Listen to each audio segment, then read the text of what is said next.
छिंदवाड़ा में राजनीति भारी उठापटक जारी है। इस बीच सबसे बड़ा बदलाव तब देखने को मिला जब कमलनाथ के खास कहलाने वाले दीपक सक्सेना ने भाजपा का दामन थामा।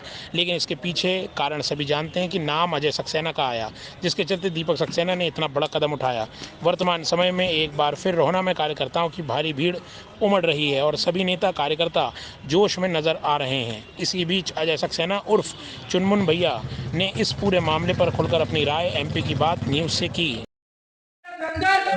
हम तुम्हारे साथ हैं। भारतीय जनता पार्टी जिंदाबाद जिंदाबाद। दीपक भैया दीपक भैया दीपक भैया। एक समय की बात थी जब रोहना राजनीति का केंद्र होता था। विगत कुछ वर्षों से इसमें बदलाव देखने को मिला था, लेकिन एक बार फिर से की रोहना की राजनीति चमक रही है, दमक रही है। इसके पीछे कारण बहुत कुछ माने जा सकते हैं, लेकिन एक जो नाम निकल करके आया है वो नाम चुनमुन सुनाई देता है। अब चुनमुन कौन है ये तो सभी जानते हैं, लेकिन आज हम उनको लेकर के आए हैं आपके सामने।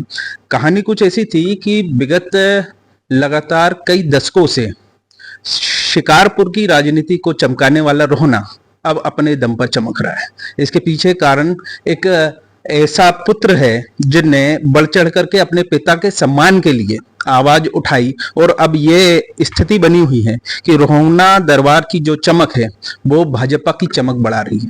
स्वागत करूंगा सबसे पहले अजय चुनमुन जी हमारे साथ में। कैसे दिमाग लगा और कैसे आपने ये, मैं सबसे पहले मैं बता दूं आपको कि ये इंटरव्यू राजनीतिक इंटरव्यू नहीं है, खुल करके बोलना है। कैसे लगा आपको और क्या लगा? मैंने हमेशा बिल्कुल बेबाक और खुल के बात करी है। कोई राजनीतिक सूझबूझ से मैं आपको जवाब नहीं दे रहा हूँ, लेकिन एक मन की बात जरूर बोलना चाहता हूँ। पिछले 6 सालों से पिताजी ने 45 साल कमलनाथ जी की कांग्रेस पार्टी की सेवा करी है। पिछले 6 साल से उपेक्षित महसूस कर रहा हूं मैं कि पिताजी का अनादर हो रहा है, अपमान हो रहा है, साइडलाइन किया जा रहा है, और कहीं ना कहीं ये कमलनाथ जी के स्टाफ द्वारा और नकुलनाथ जी की सहमति से हो रहा था। तो जब पिता का अनादर होए तो एक पुत्र के लिए ये स्वीकार करना मेरे ख्याल से संभव नहीं है, और मुझे कतई संभव नहीं था मेरे लिए। तो मुझे कड़क निर्णय लेने पड़े। कहीं ना कहीं सच्चाई का साथ देने आज हम निकले हैं, और पूरी दुनिया मोदी जी की ओर देख रही है। मोदी जी के नेतृत्व में भारत आज सबसे बड़ी विश्व की ताकत बना हुआ है। हम सब चाहते हैं कि मोदी जी के हाथ में और बल और शक्ति आए, उनके नेतृत्व में देश नंबर 1 देश बने पूरे दुनिया का, और उनके जो ये 400 पार का सपना है, इस सपने को साकार करने में हम अपना योगदान देना चाहते हैं। तो इस योगदान में जो हमसे बन सकेगा, पूरी निष्ठा से, पूरी ईमानदारी के साथ हम उसमें अपना काम करेंगे। ये आपने तो कदम उठा लिया था, आप बढ़ गए थे एक तरफ, लेकिन पिताजी के लिए कितना मुश्किल रहा ये सफर तय करना, क्योंकि एक जिंदगी जिसमें निकाल दी, फिर एक पुत्र की बात मानते हुए एक दूसरी तरफ करवट बदलना, कैसा मानते हैं? देखिए, पापा को कमलनाथ जी का हनुमान भी कहा जाता था, और पूरी निष्ठा से, निस्वार्थ भाव से, वो एक सेवा और समर्पण भाव से कमलनाथ जी के सेवक हमेशा रहे। उनके दाहिने हाथ भी कहलाते थे, उनकी एक राम लक्ष्मण की जैसी जोड़ी भी थी। कहीं ना कहीं कमलनाथ जी के भोपाल में बिजी हो जाने के कारण यहाँ का जो उनका स्टाफ था, जो यहाँ पे उनका दायित्व संभाल रहे थे, उन लोगों ने पूरी एक रणनीति के तहत पापा को साइडलाइन करने का काम किया। कहीं ना कहीं उनकी उपेक्षा करी और उनको मजबूर कर दिया इस स्तर पे आने के लिए कि उनको ये कड़क आज निर्णय लेना पड़ा। और आज वो, मुझे गर्व है और मैं अपने आप को सौभाग्यशाली मानता हूं कि पिताजी ने मेरा साथ, सच्चाई का साथ, और आज देश हित में निर्णय लिया है। वर्तमान समय में क्या सोचते हैं, कांग्रेस किस ओर जा रही है छिंदवाड़ा की? देखिए, मैं कोई व्यक्तिगत टिप्पणी नहीं करना चाहता, पर कहीं ना कहीं कांग्रेस दिशाहीन दिख रही है। क्या मजबूरी है कि 3.5 महीने में एक विधायक को इस्तीफा देना पड़ रहा है? 2 साल भी नहीं हुए, पौने 2 साल में महापौर को इस्तीफा देना पड़ रहा है। कहीं ना कहीं पूरा जो कमलनाथ जी के बाद जो एक पूरा संगठन है जो इसको कंट्रोल करता है, वो रिमोट कंट्रोल से छिंदवाड़ा की राजनीति चलाना चाहता है। उसी के चलते ये मजबूरियां पैदा हो रही हैं, और उसी के चलते मुझे ऐसा लगता है कि स्वाभिमानी व्यक्ति के लिए आज कोई जगह नहीं बची कांग्रेस में। और ये सब इसमें एक बहुत पर्सनल सा क्वेश्चन पूछूंगा कि वर्तमान समय में पिताजी, पापा के चेहरे पर जो मुस्कान देखने को मिल रही है, ये कितने समय बाद देखने को मिल रही है?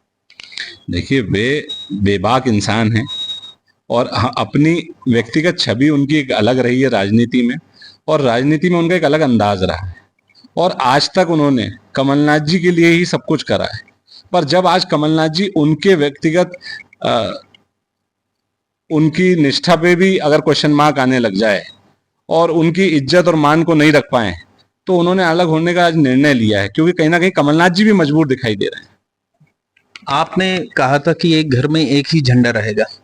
बड़े भाई की बात अगर छोड़ी जाए तो पिताजी को आप लेकर के आए हैं, बड़े भाई का कब तक के इंतजार करना है भारतीय जनता पार्टी को? देखिए, जब मैं 21 तारीख को ज्वाइन होने जा रहा था, तो मैंने पूरी मीडिया के सामने कहा था कि जब मैं घर से निकला था तो अपने माता पिता का आशीर्वाद लेके निकला था, और मुझे पूरी उम्मीद थी कि सच्चाई का साथ और मेरा साथ पापा देंगे, और आज मोदी जी के सपने को साकार करने में वे भी अपना योगदान देने हुए आए हुए हैं।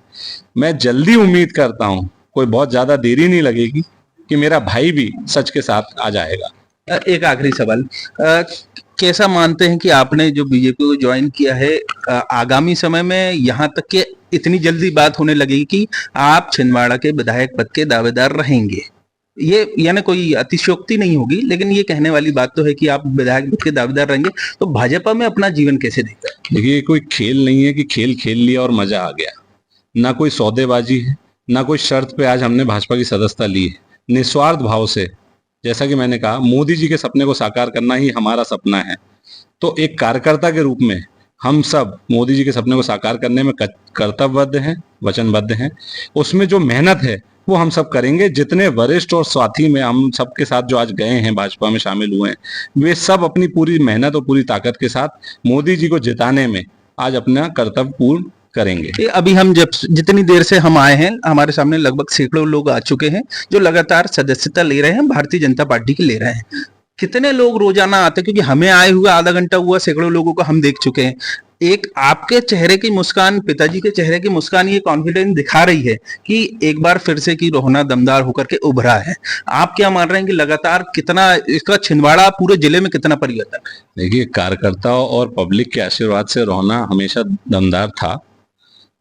कमलनाथ जी के भी पापा के ऊपर कई एहसान हैं, उसको हम स्वीकारते हैं, उनका सम्मान करते हैं। पर अब जब मैंने कहा कि कांग्रेस पार्टी दिशाहीन हो गई है, तो ये निर्णय लेना पड़ा।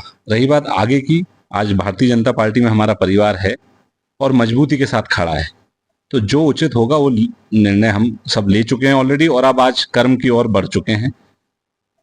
तो भैया, ये थे अजय सक्सेना जी, जो लगातार बेबाकी के साथ अपना जवाब देते रहे। इसके पहले भी उन्होंने दिया और एक बार फिर से कि अपना वही रुख उन्होंने दिखाया है, बेबाकी से जवाब देने का। आगामी समय में ये जरूर कहा जा सकता है कि रोहना एक बार फिर से की राजनीति का गढ़ बनेगा। वर्तमान में तो है ही, आगामी समय में बनेगा, और लगातार भारतीय जनता पार्टी की यहाँ से ताकत बढ़ते जा रही है, क्योंकि जिस तरीके से यहाँ पर आम लोग आ रहे हैं और दूसरी पार्टी के कार्यकर्ता यहाँ पर आकर के सदस्यता ले रहे हैं, आगामी समय में बहुत बड़ी ताकत बनकर के अजय सक्सेना भी सामने आएंगे। देवेंद्र ठाकुर, एमपी की बात के लिए।